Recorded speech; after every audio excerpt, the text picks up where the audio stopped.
암 치료를 받으시는 분들이 항암 치료 효과를 판단하기 위해서 3개월마다 CT를 찍는 경우가 많습니다. 비교적 자주 찍는다는 것이죠. 그런데 이분들이 방사선 노출에 대해서 걱정을 굉장히 많이 하거든요. 이렇게 해도 괜찮은 건가요? 오늘 그 얘기 좀 해주시기 바랍니다. 우리가 CT를 찍을 때 방사선이 나오게 되는데 양날의 칼인 것 같아요. 방사선을 이용해서 우리 몸에 있는 어떤 암의 상태를 검사해야 된다는 측면에서 이건 반드시 해야 되는 거인 반면에 방사선 노출은 사실은 신체에는 안 좋거든요. 네, 동의합니다. 병변을 명확하게 평가할 수 있어서 의학적인 이득이 있지만 이제 전제는 분명 위해하다라는 것이지요. 종양내과 의사들이 항암 치료에 대한 효과 판정을 위해서 CT 처방을 많이 내잖아요. 3개월마다 찍자라고 이렇게 하는데 어떻게 보면 굉장히 자주 찍는다라고 환자분들이 생각을 하실 수도 있을 것 같아요. 이거 왜 CT를 찍어야 되나요? 네, 암의 경과를 볼 수 있고요. 약제의 반응성을 평가할 수 있죠. 그래서 약이 잘 듣지 않는 것 같으면 약을 빨리 바꾸는 것 또는 또 다른 치료법을 적용하는 것이 환자의 생존에 도움이 되기 때문입니다. 그렇다면 이제 양날의 검, 방사선의 위해의 요소에는 어떤 게 있을까요? 네, 무엇보다 암 발생 위험이 증가합니다. 이제 일본의 방사선 영향 연구소에서 60년 역학 조사에 따르면 1000mS에 의해서 암 발생 위험이 5.5% 증가하였다라는 것이고요. 방사선 양에 비례하여서 암 발생 위험이 증가합니다. 그리고 암 이외의 질환 발생 위험도 증가할 수 있는데요. 1000mS 이상의 고선량 피폭자에서 백내장, 갑상선 질환, 심장 질환의 발생이 유의하게 증가하였습니다.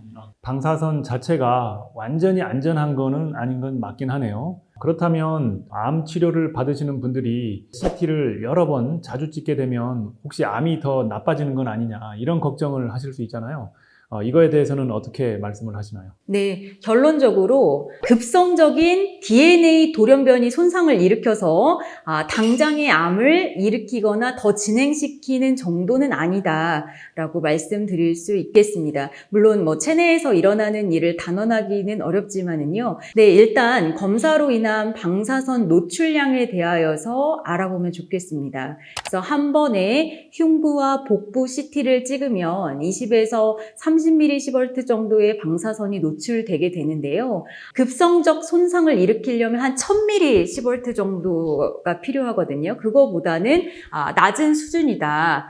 그래서 이런 걱정을 하실 필요는 없을 것 같습니다. 자, 그렇다면 우리가 어떤 이제 영상 검사를 할 때 방사선 노출량이 어느 정도인지 좀 객관적인 데이터를 한번 보여주시면 좋을 것 같습니다. 네, 그래서 1회 피폭량 제가 mSv 단위를 말씀드렸는데요. 흉부 X선 한 번 찍으면 0.1mSv의 피폭량입니다. 그 반면 흉부 CT, 복부 CT 이런 것은 10mSv 정도 되거든요. 그러니까 엑스레이 한 100장 찍는 것 과 같은 이제 높은 용량이 되겠습니다. 근데 PET-CT는 일반 CT보다 더 높습니다. 그래서 13에서 18mSv 정도가 됩니다. 그래서 아까 급성적인 DNA 돌연변이 일으키는 그런 정도가 한 1000mSv 정도 되고요. 5000mSv 정도, 그러니까 원폭이라든지 이런 데 노출되게 되면 이제 사망할 수 있는 그런 용량이 되겠습니다.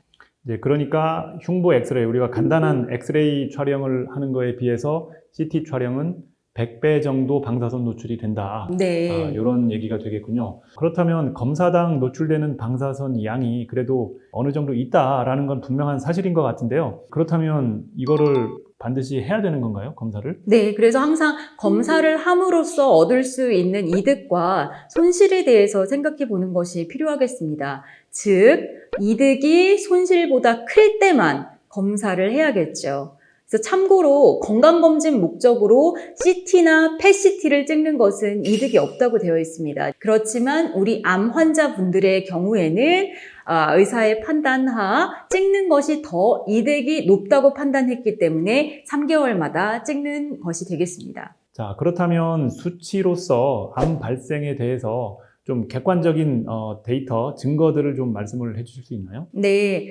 그래서 미국 FDA에서는 한 사람 개인에 있어서 방사선으로 인한 암 발생 위험은 자연적인 암 발생 위험보다 훨씬 작다라고 말하고 있습니다. 그래서 한 사람이 이제 80 정도의 수명을 산다고 하면 보통 35%에서 40% 정도의, 많게는 그 정도의 암 발생이 자연적으로 일어난다고 보는데요. 그보다 훨씬 작다라고 말하고 있습니다. 그리고 두 번째로 국제방사선방호위원회라는 ICRP라는 단체가 있는데요. 여기에 따르면 이제 10mSv, 아까 CT 한 번 정도의 양이죠. 10mSv 정도면 암 위험이 1.005배 증가하고요. 100mSv 정도면 암 위험이 1.05배 증가한다고 되어 있습니다. 그래서 이것이 이제 잘 감이 안 오실 수도 있는데요. 비유를 해드리자면 암이 진행하는데도 그것을 2-3개월 늦게 발견했다. 이런 것이 암 환자분들에게 있어서 더 큰 위해가 되겠죠. 그래서 1.005배의 증가는 무시할 수도 있는 수준이라는 점을 말씀드립니다.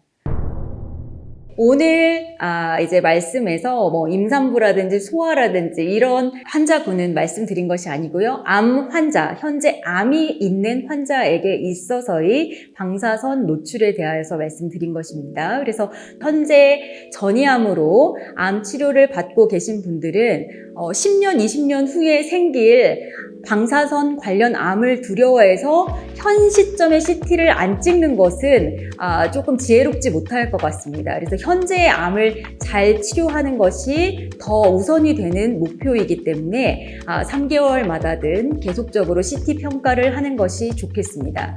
그런데 이제 완치 목적의 치료 후에 재발하는지 안 하는지 추적하시고 계신 분들 중에 너무 방사선이 걱정이 된다 하시는 분들은 암종 및 재발 위험도에 따라서 CT 찍는 간격을 좀 늘릴 수도 있거든요. 그리고 CT 외에 초음파라든지 다른 방법으로도 검사할 수도 있습니다. 그렇기 때문에 주치의 교수님과 잘 상의해 보시기 바랍니다. 오늘 영상 검사에서 방사선 노출의 걱정, 위험에 대해서 이야기를 나눠보았는데 여러분 좀 걱정이 해소가 되셨는지요? 영상 검사를 하더라도 그렇게 아주 큰 위험은 아니다라는 말씀을 드린 거고요. 오늘 내용이 좋으셨다면 좋아요, 구독, 알림 설정 부탁드리겠습니다. 감사합니다.